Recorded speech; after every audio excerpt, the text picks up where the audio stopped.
Okay.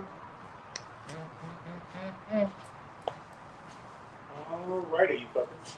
You're a fucker. 3, 2, 1, go. Is that how we?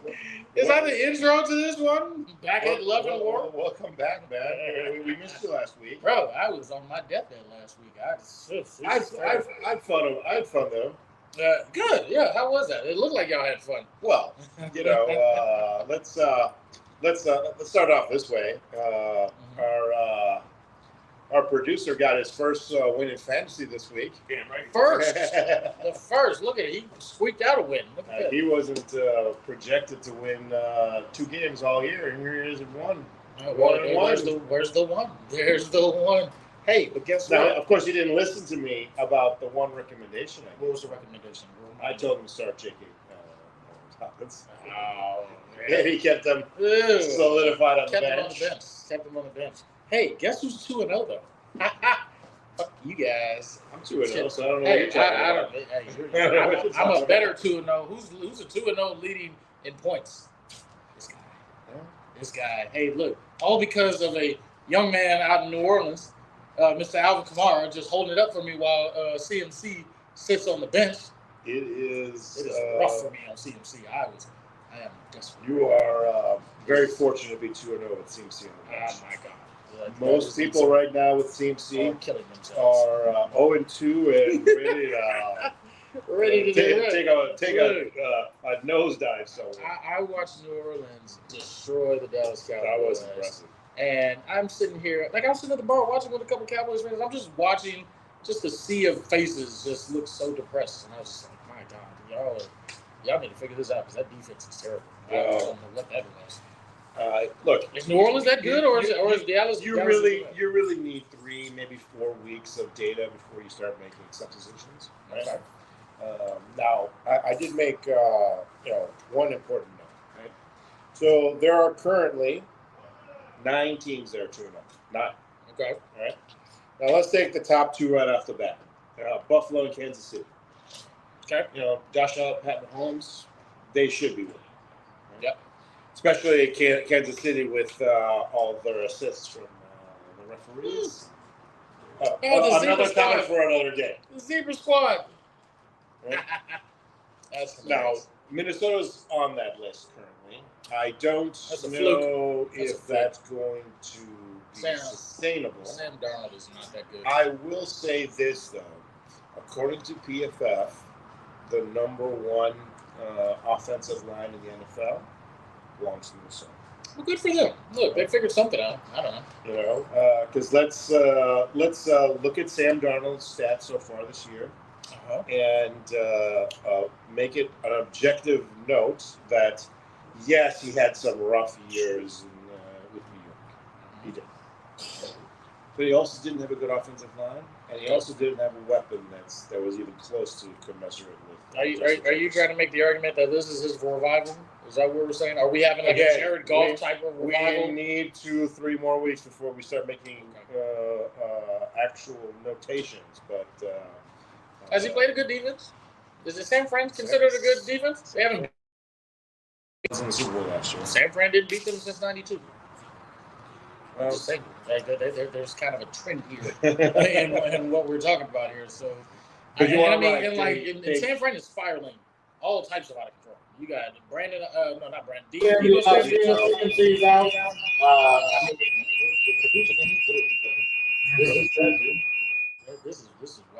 This is why I go back and I make fun of our producer. Oh, because of shit like we're still figuring out the equipment. So are we after like a month? Haven't we been back to the show? Back to the show.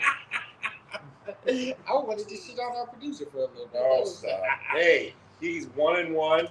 And I'm going to make you guys a promise right now. Uh-oh. He's going to be one of you is going to be 2-1 this coming week. Guess who's going to be? Not me. Guarantee it. Guess who's going to be? Not me. If you look at the lineup, you guys are playing each other. I know. I saw. If you look at the lineup between the 2 teams, we are 50-50 right now. You are currently projected to be a very, very close game. Right? 50-50. Not having your first round pick available to you is going to catch up to you eventually. But look, he's designated to come back in a couple weeks. All we have to do is get above water. That's it. This Sunday's not a couple of weeks. Well, but this is why you have other people. This is why, look, hey, yesterday I get the waiver wire like a motherfucker. I don't know So if y'all did he. saw it. Them So did transaction lists was bop, bop, bop. I was finding, look, I found some steals in here. I'm about to run it up. Well, You better watch out. He's not that good. I don't know why. Who's putting faith in him? Like, I will say this: obviously you've benched the Chicago Bears, who are peppering your team. I'm still considering Swift against the Colts, but having Dobbins and having a pretty solid lineup of running backs, and then having Neighbors questionable on Hill, whether I take Hill, put him to the flex, or take him out, move Neighbors up, put my Swift into the flex. Still debating that, but as of right now, however it goes, this nigga's going down. At least you said that, not me. But somebody what I will messed say- up and let me get Chicago's defense against the Colts. Oh my God! Somebody let me get the Raiders against Carolina. Yeah, You might as well anybody that plays Carolina. You And look, one And I dropped Elliott, by the way, to get as you the should. Vegas. Elliott should Oh, you not be did on drop- anybody's roster. Drop Elliott. Well, I don't know about that. Pick him up. That's not a. It wouldn't be the worst pickup. At this point, and out of We're shape. in a 14-team league, and you have to remember he had a good week 1, and week 2 they were behind the entire team, and that's not a script good for anyone. So, I mean, I'm not saying he's going to be in the last 3 changing years, the ball. what has Zeke done? Come on, Professor. What has he done in New England and in Dallas? What has he done? Again, we're talking about end of bench, costs you nothing to pick I him got up. you. Those are two different conversations. Yes. I didn't draft Zeke. I didn't draft If Zeke anybody for a drafted, reason. if anybody actually drafted Zeke, there's a problem here. I did draft him. You get drafted. You- it better be at the last pick. Well, hold on. Here's the thing. There's probably some people who thought that about Dobbins, right? And Yep. right now, Wasn't he starting over there? Nope. he was not the original starter for the team. You gotta have faith. You know. Nobody has faith in you. You know, one of the last week we kind of touched on the art of trading, and I'm not trading with him. part of the art of trading is understanding the concept of biases. Right? Biases exist in everyday life, right? Yeah, you'd be absolutely shocked how often you see it, right? And just like anything else, it occurs in fantasy football. Right? There's 4 biases that you see common. Right? The first one is something called anchor biases, right? I drafted this guy in the first round. He's my guy. I'm not trading him for anything. You're taking the information as it existed before the season started, and you're holding on to it for dear life. Outcome bias. Oh, hey, look, I picked this guy up, and he scored 20 points. I'll never do it again the rest of the season. Oh, but it doesn't matter. He'll score 20 points. You know, this is kind of this happens with defense a lot, right? Isaiah Likely is that guy right now. There's a very good chance he's that guy, right? Believe it or not, he currently is tight end 1, right? But 27 of his 29 points came in week 1. And again, you need 3 weeks of data before you start making suppositions. The tight end position in particular has been a black hole. Yeah. Right? If you look Travis at Kelce is Kelsey has been bad. raping. Laporta has been bad. If you look at the top 12 tight ends picked, 7 of them are not in the current top 12. That's. And I'll get to that later because I want to finish this bias thing. Yeah. Bandwagon bias. Right? Everybody believes this, so it must be true. Okay. All right, this is what commonly happens, especially with a bunch of Chicago homers in the league. Oh, the Chicago Bears are going to be superstars, so all their team members must be drafted. Right? Yeah, every single one. Like this guy tried a couple weeks ago. Connect. Go. He did get more work this last week. Do you still have Caleb Williams on He your still lineup? has Caleb Williams on his lineup. You're just waiting for that to blow up, huh? Well, Lineups. Matchups. It's all about matchups. Oh, well, now he's learning. Now Now he can discover how this works. Ah, well, and wonderful. my particular favorite is something called recency bias. Oh, this guy had 2 touchdowns. That must mean he's a superstar wrestler. Hmm. So right now, this guy's guilty of recency bias. Yeah. He sees Singletary and Neighbors who scored 30 points grand total, forgetting that they did it against Washington and not playing Washington. Mm-hmm. Yeah.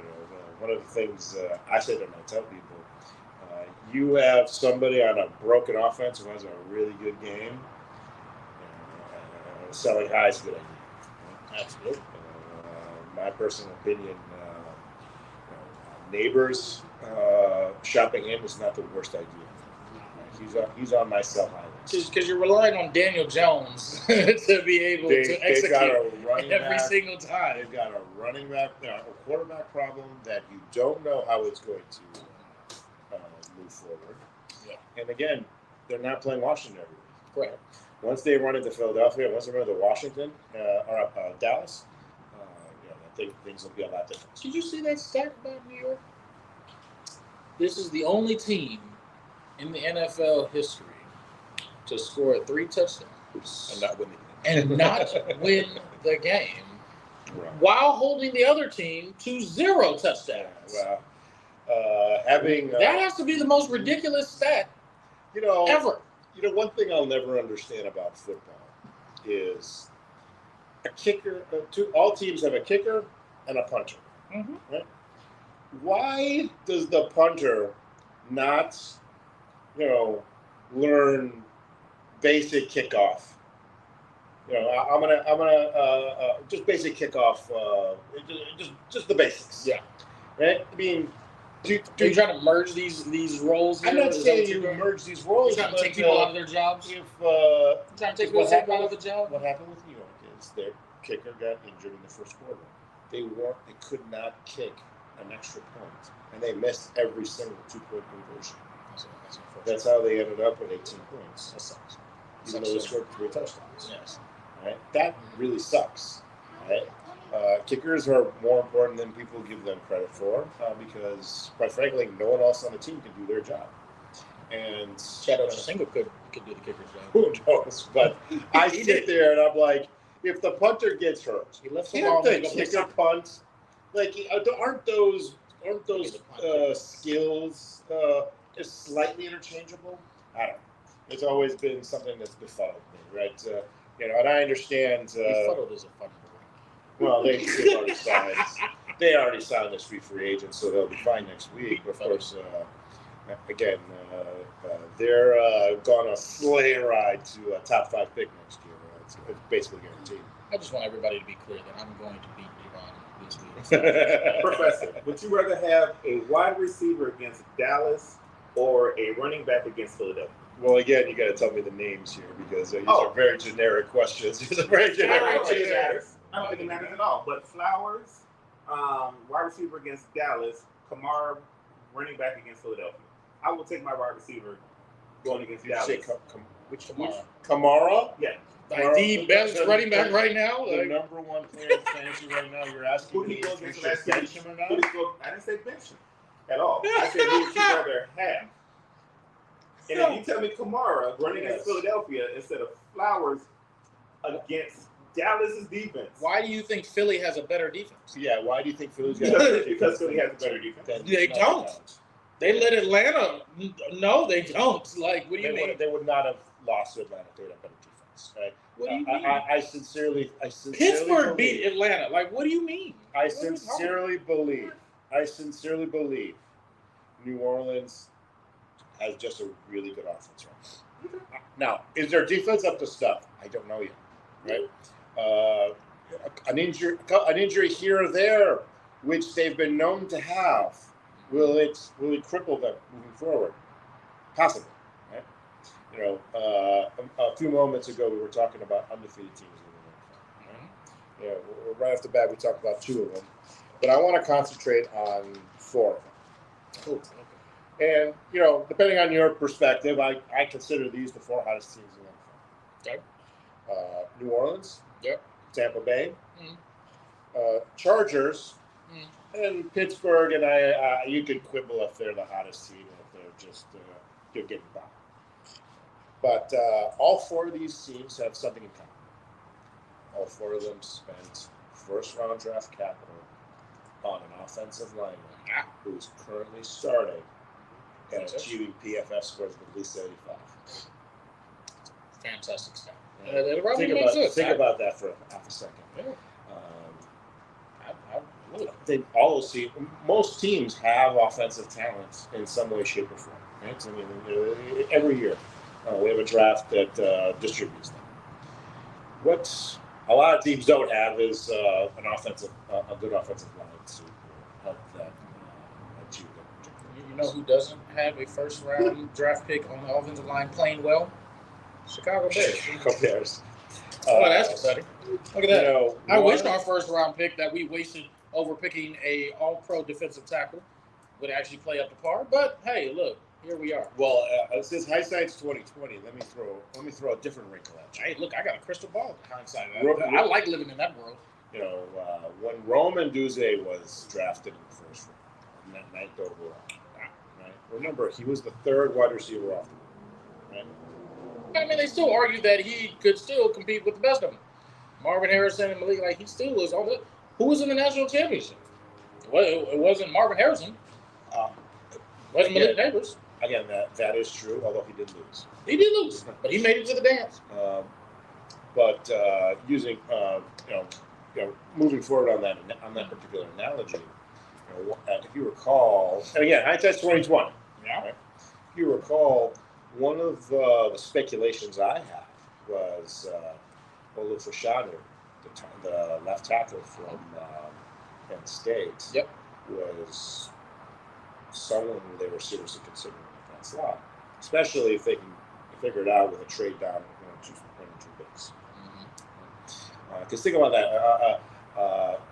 And the reason I said that was because Fashanu was Caleb's classmate in high school. Okay. Right? So they had history together. Yeah. Right? So I'm like, well, they have history together. Maybe they'll work it out. It wasn't until like a couple of days before the draft when Roma Dunze and Caleb started taking social media photos together, like they had been brothers for 6 years. Then all of a sudden, the tide turned on the social media, especially. Yeah.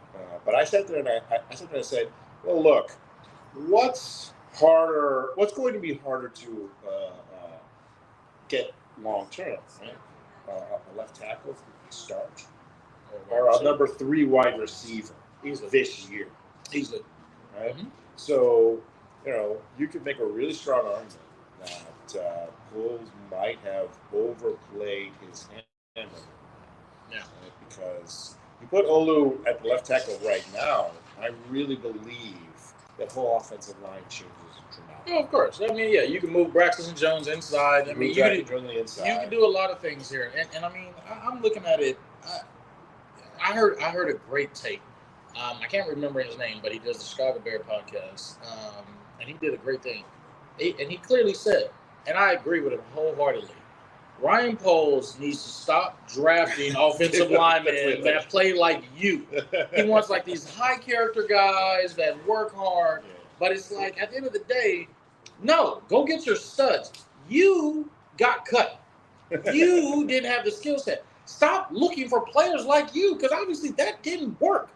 That didn't work then, and it's not going to work now. Can I tell you 2 other stats that one will scare you and one might reassure you? Do I really want to be scared some more? No. I don't know. This season is terrifying. The only optimism I have on this season right now is the defense. That defense is elite. I don't know what anybody says. Obviously, there were different players 2 years ago. Right? Mm-hmm. At one point, the starting center for the Bears was a guy named Sam Mustafa. He's currently the starting center for the Ravens. Oh, yes. Starting guard. The starting guard, a gentleman named James Daniels. Mm-hmm. I remember out of Iowa. Yeah. Yeah. Sam Mustipher currently is the #1 overall PFF graded center in This is NFL. terrible. It's absolutely terrible. Yeah. And right now we're rolling last place at PFF overall. That's absolutely terrible. James Daniel is #2 overall at guard overall. Who drafted James Daniel? That wasn't Ryan Poles, was it? That was not Ryan. Oh my God! He was so hell bent on trying to get rid of all these picks, and it's like, dude, He cleared house except for 2 players who, sorry, 3. 2 of them have signed big contracts. who's the third? Komet Johnson and who? Jenkins. The other. No, but he hasn't signed. We're still. He hasn't. He has not signed. We haven't. He's just still here. Like He's here. Yeah. And oh wait, and I just read the article this morning. He's hurt. He didn't practice today He didn't practice. because of a quad strain. He still continues to be the highest graded player, but again, it's like saying the world's tallest midget. We're bottom one. The shiniest turd in the toilet. Yeah, we're bottom 2 in offensive line in the NFL. Every single player has regressed. I'm so sick of this, and like what really upsets me about it is, it's funny. So like right before we came on, Justin Fields actually made a comment about this, and they asked him about the situation in Chicago, and he clearly said, he was like, look, they're going to blame it all on him, but it's not on him. And he said he's going to be fine. And like, I get it, but see, that goes back to what I was saying, and I know Justin's gone, whatever. Everybody knows I was a huge fan of Justin. I didn't want to see Justin go. But y'all told me that this man was generation. Y'all told me this, that, and the other. All I said was just be better than Justin. That's all I said. Like, if you were going to draft him, be better than Justin. But now people are now looking at this and looking at the play style and everything. People are coming out, and like a lot of scouts are saying, y'all did a lateral move. And that's ultimately like what it is. Like we got a slower, smaller version of Justin. And I'm sitting here like, so we have the same criticism. He holds the ball too long. He runs around too much. He makes these mistakes. And now we can't even say he protects the ball because he threw 2 interceptions. He threw it to triple coverage last Sunday. Two points, right? Because look at this. But y'all wanted to blame it all on Justin. They did look at the stats. Caleb Williams' release distance, and right now he's ranked 6th overall in the NFL speed out of his. What does it mean? If you can't do it, so. But no, what I'm saying is, it's not him holding the ball too long. He's trying to get the damn ball out of his hand, right? But here's the ultimate stat. He dropped back 42 times against Houston. He received pressure 36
Again, that's a different offensive line. Right? We just talked about James Daniels. Right? And we also talked about the fact that they drafted a tackle in the first round. I mean, but you could have done all of They this. have a built offensive line. Trade back in the first over, and then you get that offensive tackle. You get that line. You do that. Like this isn't something that couldn't have been. You could have rebuilt that entire offensive line by getting rid of that first overall pick instead of going with Caleb. Well, and we heard the rumors of Washington offering a king's ransom just to move up one pick. Look who would have offered, and they could have traded back down seconds. They ended up with a 1,000 picks. I'm just tired of this. Like this. Poles fell in love with Caleb Williams as a person, and he went that direction. Like again, the thing is, he's married to the guy now, right? Because you have to. You can't go anywhere else. Yeah. You get and like so like look, it's week 2. We played some tough defenses coming out the gate. Like Tennessee is no joke. Jeffrey Simmons on that line, like he's a game breaker. Like, and then the Houston Texans, I forgot they even had Danielle Hunter. I forgot he went down there, but that's Danielle Hunter and Will Anderson.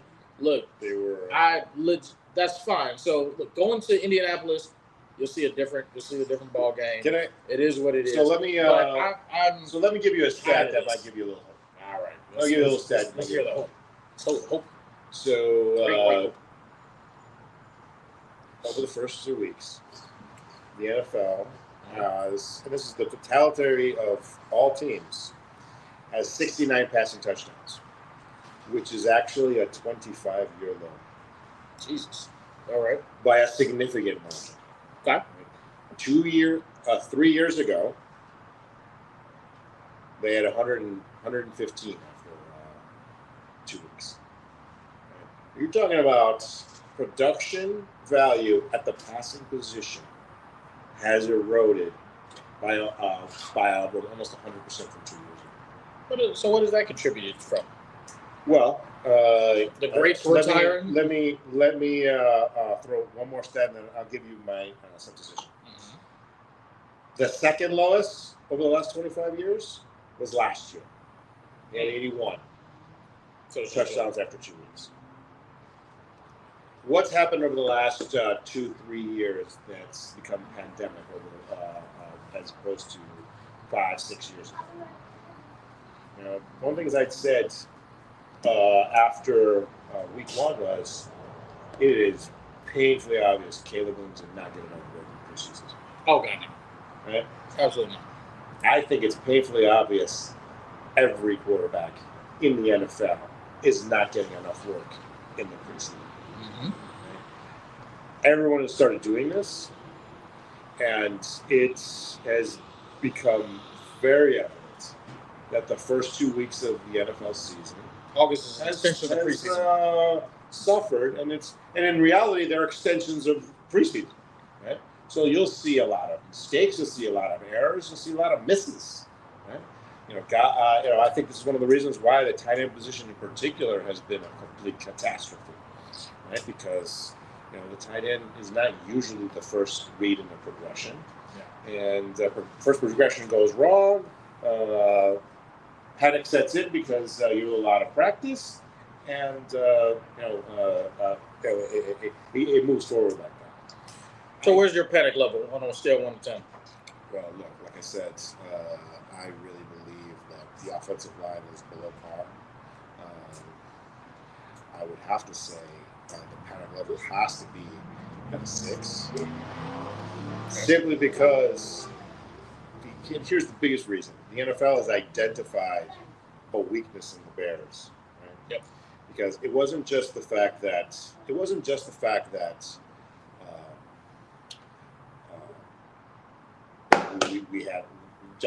we ran Justice Simmons week 1. The way Houston was running their D line, you saw 5 D linemen consistently in their defense, which it basically forces the center to make a decision, right? And they were really struggling with stunts, right? And again, the guard, you see it on multiple occasions, especially Nate Davis just looked completely lost on the offensive line. Mm-hmm. And Nate Davis especially played very little preseason. Yeah. Very little. He didn't want to play. He didn't want to. Again, injuries He wasn't injured. well, look, even the slightest injury, they don't play him in preseason. Yeah. That wasn't the case 5-6 years ago, and the first 2-3 games have suffered because of it. So, to kind of put a positive spin on it, obviously the Bears having so many new pieces. Will this third, fourth, and fifth game start looking a little better? It had to. You have the Colts coming up. Yep. Which, 3 hours from Chicago is as close to a home game as it really gets. And mind you, they're actually hurting desperately on the defensive line. Their Pro Bowl defensive tackle, Forrest Buckner is hurt, not going to play. So, right off the bat, they won't be able to effectively exploit the Bears' biggest weakness. I don't know. And then the week after that, you got the Rams, who just lost another wide receiver. Everybody. Right? Everybody. I mean, Jalen Johnson's probably licking his chops at whatever they're planning on throwing against him in that game. It's like, oh, really? Tutu Atwell? Bring him on. Sounds great. Right? And then after that, Carolina. It is not a stretch to think they can win all three of these games. You win all three of these games, all of a sudden you're 4-1. Where's the pennant supposed to say? Can we talk about the greatest trade, almost to the levels of Herschel Walker, to absolutely decimate an entire team? Yeah. So again, let's just go back 2 years ago. That's all we gotta do is just go back 2 years. Ryan Poles decided to trade the first overall pick. Wow, let's thank Lovie Smith in the Houston Texans for the Hail Mary that gave us the first overall pick. But he then decided to trade it all the way down to number 9. Correct. To the Carolina Panthers. And what did he do? He took a number 1 next year, a number 2, a number 3, number 5, and throw in DJ Moore just for kicks and giggles. Yeah. Let's do that. Oh, okay. Cool. We then took that number 9, traded down to number 10, because we didn't want to get the all-pro defensive tackle, but whatever. Again, it's not an all-pro yet. All-pro defensive tackle. The number 2 rated defensive player on the Bears right now is Dexter. So they're not hurting a defensive tackle, right? I've been better than. Anyways, but so we go back to that trade, and then you turn that into, and then hopefully Caleb Williams turns out to be. We got Tyreek Stevens from that. We got Kyler Gordon from that. We got a bunch of these pieces here, and then what was the news that just happened a couple days ago? Yeah. The number 1 pick 2 years ago by the Carolina Panthers 18 games, and they give it. Gets benched. That's absolute madness. The fleecing that this man, again, as much as I can talk about Ryan Poles and his inept ability to build an offensive line, that has to go down as one of the greatest things ever, because now that team is in shambles. Yeah. Like, you traded away your best weapon for a rookie wide receiver in DJ Moore, and you haven't recovered. You have not recovered. And the crazy thing is, guess what? We still have another pick from them next year. Yeah, it's been a catastrophe. And you know what? And what's sad about the whole situation is, look, I'm not saying I obviously I haven't seen anything from Bryce Young to even remotely say that he can be a competent player. He's a bust. It's a bust. Well, hold on. Here's the thing. Going back to biases, right? That's a bandwagon bias. There is not enough information to sit there and say that he is complete bust, right? And you know how I know this? Well, Baker Mayfield. What happened when he left Cleveland as a bust? Right? Tampa Bay's thanking them this way and that way on Sunday. No. Wait, hold on. In fact, what I will tell you something is this. Right? Yes, you are 100% correct that the Bears fleeced Carolina. Mm-hmm. Houston fleeced Cleveland way more. Not true. Hold on. Baker Mayfield did not look as bad as Bryce Young does in his first. The Cleveland Browns' inability to put a team together was not on Baker, because when Baker came out, he made plays in Cleveland. They decided that they didn't know how to create an offense for him. This is not the same scenario. Bryce Young has shown no competency level at the quarterback position. This is why I say that this is not the same thing as like Baker Mayfield revitalizing his career. Because here's the thing. Everywhere Baker went after Cleveland, he still looked competent. Like, he still looked like he knew what he was doing. He went to two places. In Tampa Bay, he had to fight for his first job. But against who? Who was he competing against? Brady already retired. Yeah, Brady retired, but they had a third-round QB from Florida. His name is escaping. Oh, I know who you're talking about. They competed in training camp. Baker won. I cannot recall his name. I know who you're talking about. But you have to remember, Tampa Bay has a Pro Bowl left tackle, a Pro Bowl wide receiver, right? And a Pro Bowl center. So you have the semblance of a competent offensive line, a competent offensive team, and he played very well. They made the playoffs, right? And he got a nice contract because of it. Good for him. The only thing I'm saying about Bryce Young is, and look, I am very, I'm not particularly, I don't particularly think highly of Alabama quarterbacks, right? Not that they can't be competent, but look, when you are, well, look, name one. We'll talk about two in a minute, but. Sorry, that's not funny. But hey, but here's the thing, at least with the situation with Bryce Young, it's so hard to evaluate because he has so much NFL caliber talent around him that kind of secures the capacity that he has. So, he's very tough to evaluate, but. I don't think it's wrong for anybody to say that they may have gave up on him.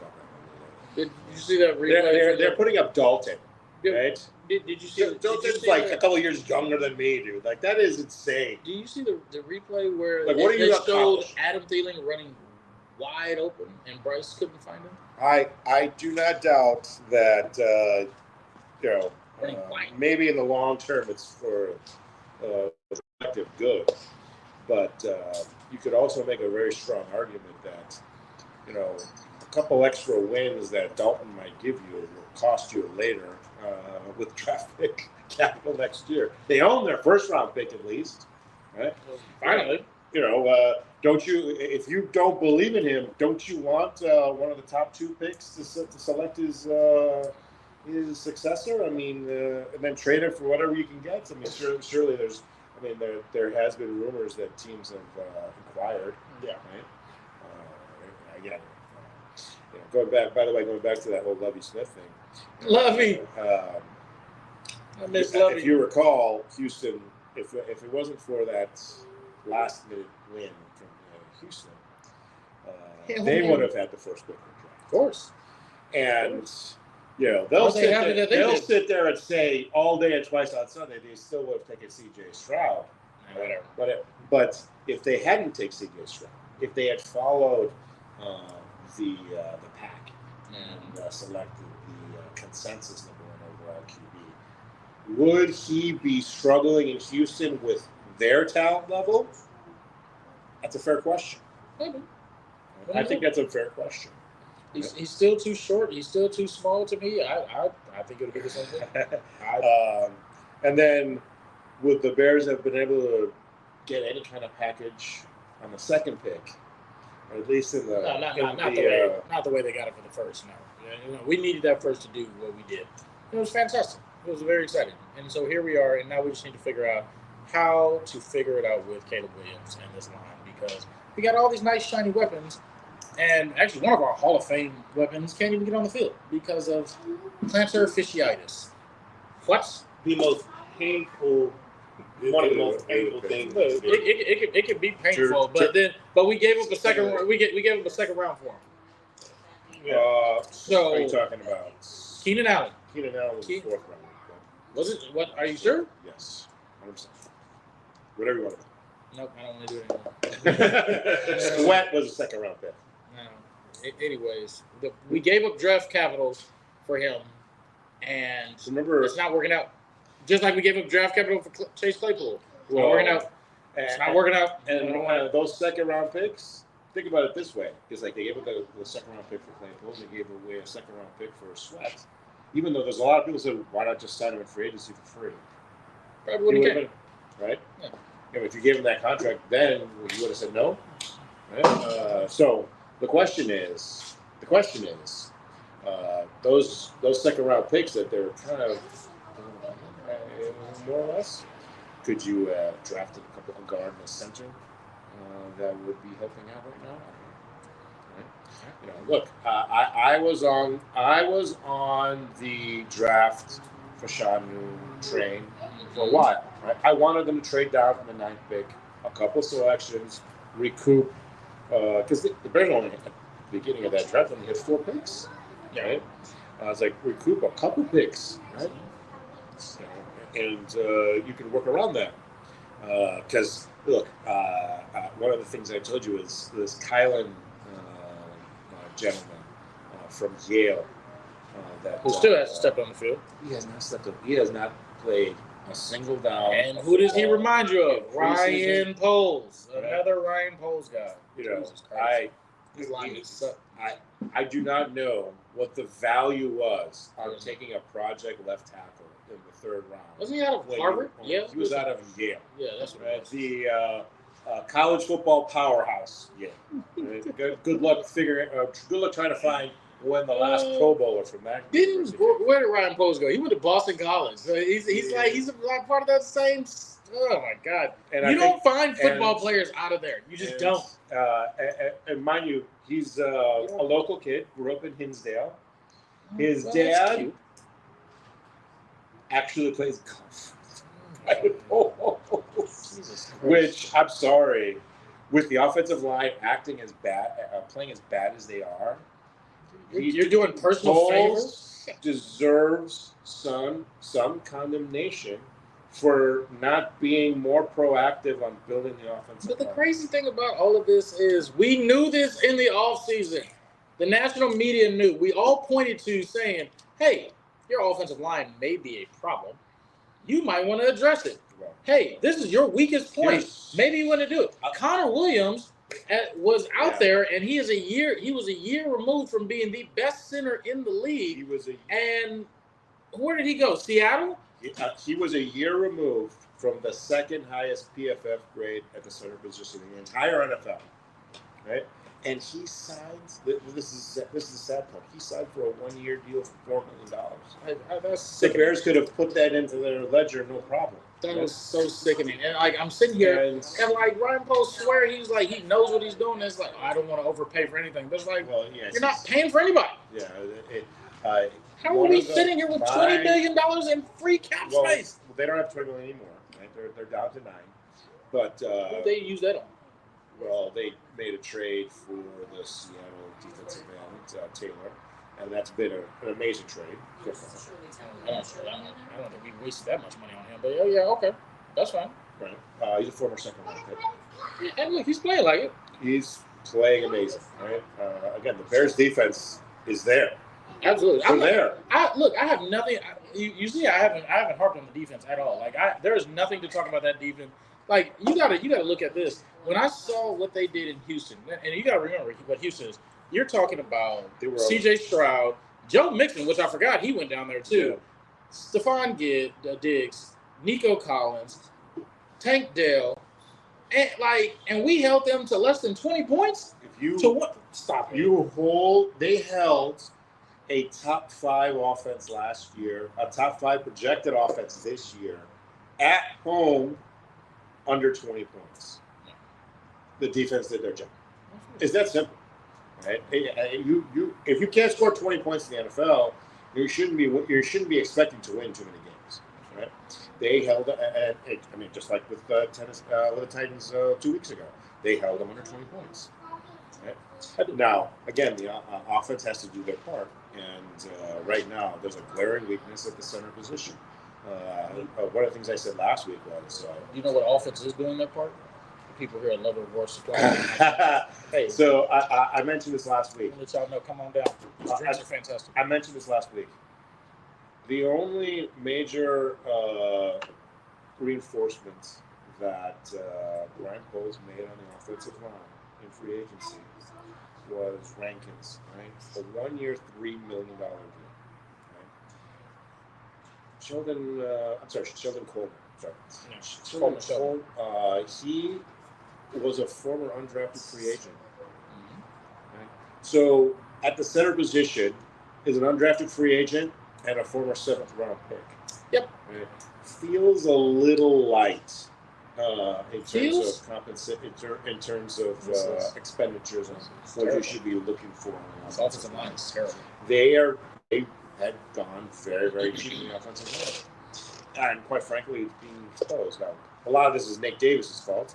Believe it or not, he's the highest paid player on the offensive line. He is clearly unprepared for the season. He didn't practice. Well, he's going to start on Sunday. They've already confirmed it. So we'll see. That's terrible. We'll see how that goes. But, again, over the next 3 weeks, the Bears are a very soft part of their schedule. So, we could very easily be talking about 4-1 in 3 weeks and hooping and hollering and something. I mean, I hope, but I mean, it's the reality is still going to kick in that the teams we played, like nobody, which we're supposed to go 3-0 for the next 3 games. Nobody, at least in my opinion, we should be that excited because it's like it doesn't really show who we are. Now, I hope that they can figure some things out as we go through this easy schedule. But at the end of the day, like, and until we face another top team, like I'm just not gonna feel good about it. Like it's gonna be all right. Like, hey, look, we're 4-1, great, but I'm not gonna feel that excited about it. Like it'll be nice to like where it's like I don't have to be depressed on the week. Well, but I'm not gonna be excited. Like I can't be excited. Do you know what Vegas had the over/under at the beginning of the season? 8.5 wins. 8.5. Right? 8.5. Yeah, no, I get it. Which again, that still baffles me, but I see why now because the line sucks. The line is terrible. Trust me, Fuck this line sucks. Vegas doesn't choose to make mistakes. Fuck, I hate the lines so much. Like that line, but we have this problem every year with the Bears. Like it's always something. Like we can't. Yeah. It's the same old record. That look, we have these great defenses, we have these great special teams, but it's like we can't figure out the offense. And then when we finally realize, oh, let's get the number 1 consensus pick, there's supposed to be a generational talent. He's supposed to overcome everything, and we still have the same old song and dance. Oh, here's our great defense. Our Super Bowl elite defense with our subpar offense. Well, again, what? Well, look, as I said before. Jay Cutler would kill for this. Like offense is down straight across the board in the NFL. There's still these offenses putting up points. How are they putting up points? No, this offense is down. This is not an opinion. We're talking about how's New Orleans putting up points. New Orleans is, but can we be like them? Why can't we be like them? They don't have as much of the talent that we have on our offense. Look, I don't want to belabor the same points, but drafting an offensive tackle in the first round might have helped them a little bit better than a third wide receiver. I'm just saying. Rome was a luxury pick. The thing is, doing luxury picks when you are not solidified in the offensive line, and let's be honest, they have regressed. And there's a problem. Yeah. We have to pause.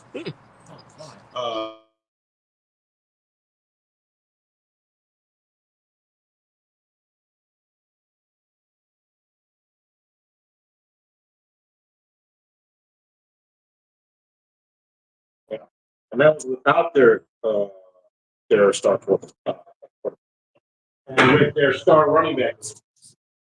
Right? So they have grandiose vision with their season. I assure you, it's not going 0-3 with the third loss being the Bears, right? So, you know, they're You gonna can't come, lose. they're gonna come hungry in that game. We cannot lose to the Colts this summer. Like, oh my God, that would be so depressing. Like if we lose the Colts, like I Colts are a good team back. I don't care. Like the only thing good about them is their offense, and we can lock that up. Like we should not be losing to the Colts. Like I get our struggles on offense, but who are we afraid of on this team? Anthony Richardson, Jonathan Taylor, Michael Pittman. Okay, we have matchups for all of them.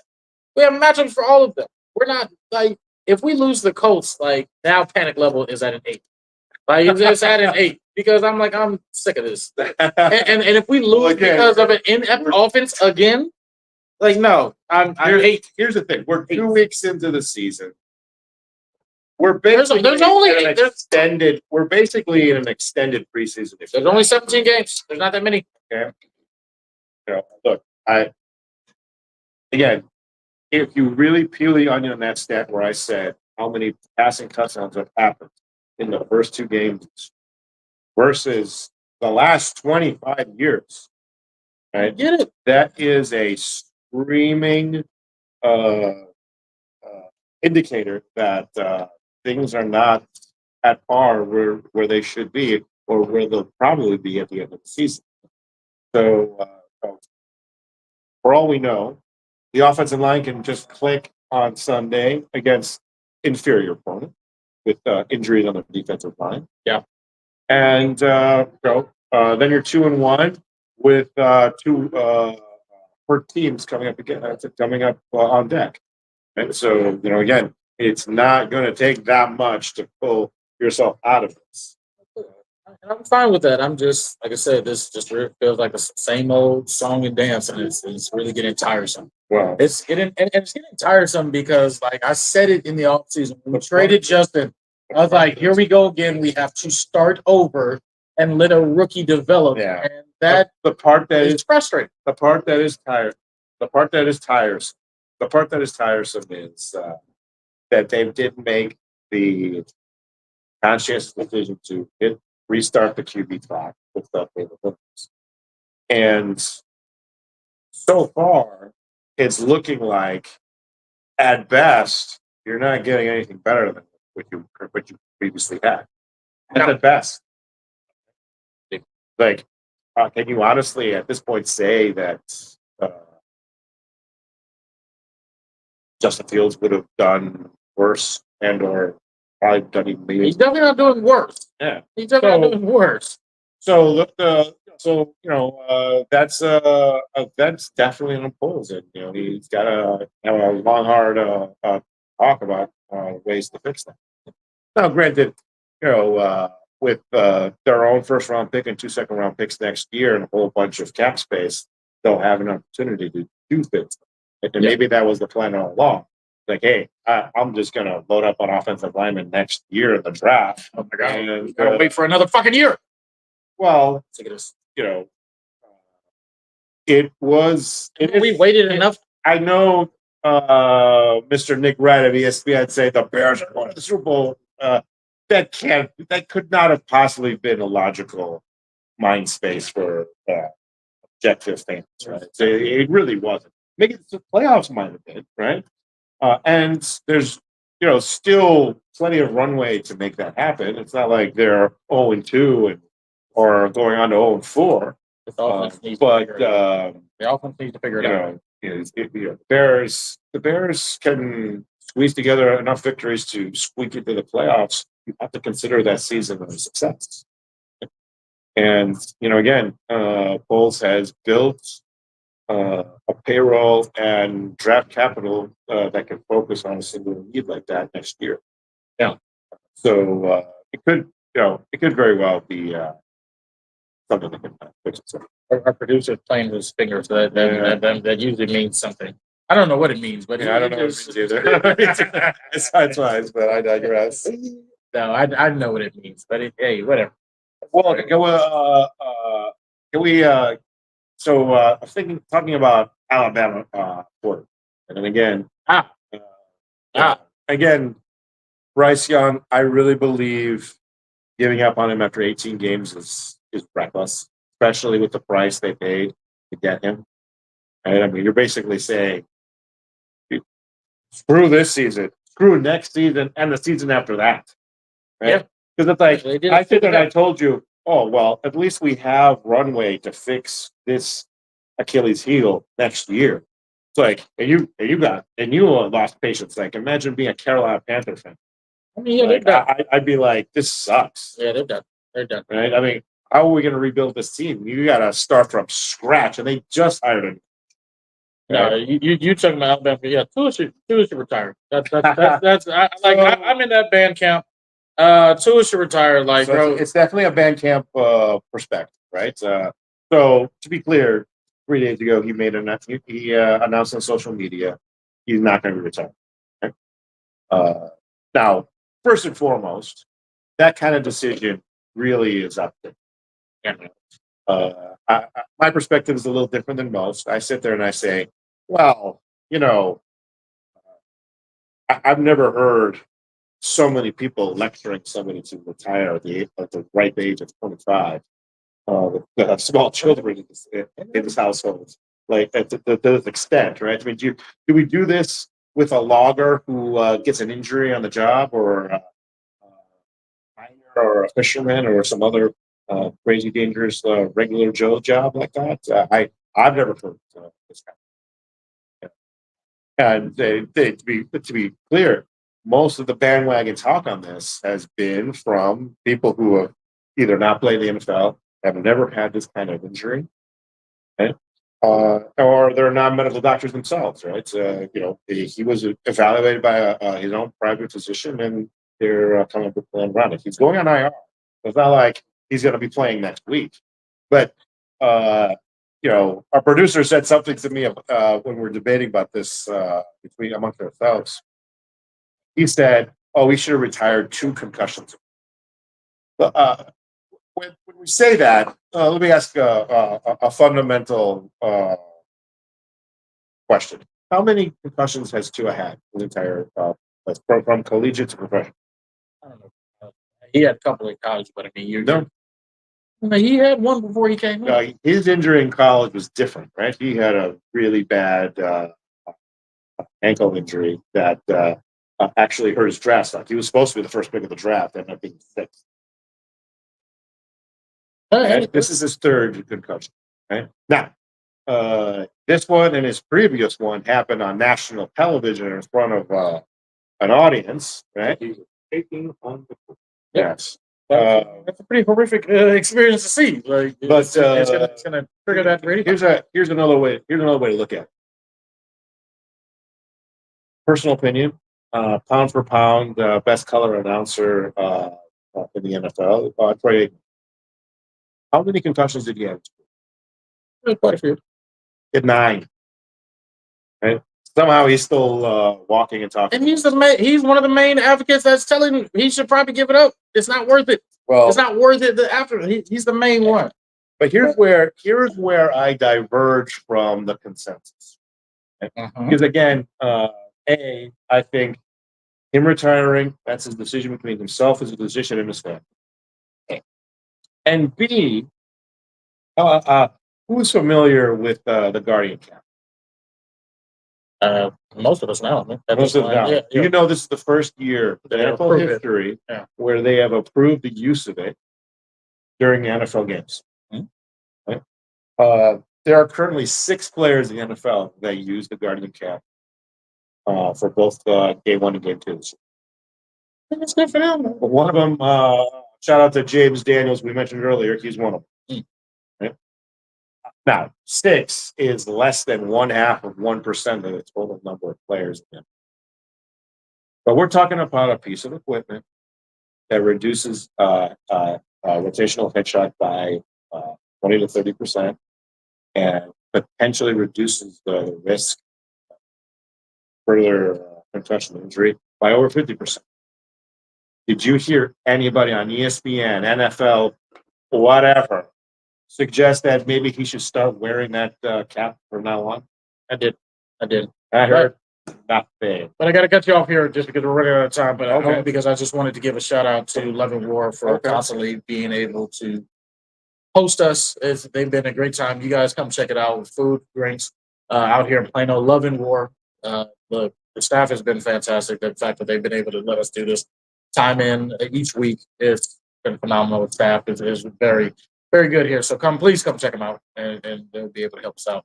But hey, look, it's always fun to have a conversation. I'm glad I'm back. Look, I'm glad I didn't die on that or unalive. Yeah, use those words. Yeah, use those. I'm trying. I'm getting there. Look, I gotta use this. Y'all are. Well, we didn't talk about Diddy. That's where the unaliving. Oh, next time, Diddy, it's going down. Oh my gosh! All right, y'all. I'm out. It's hot. Fuck y'all. No, it was hot.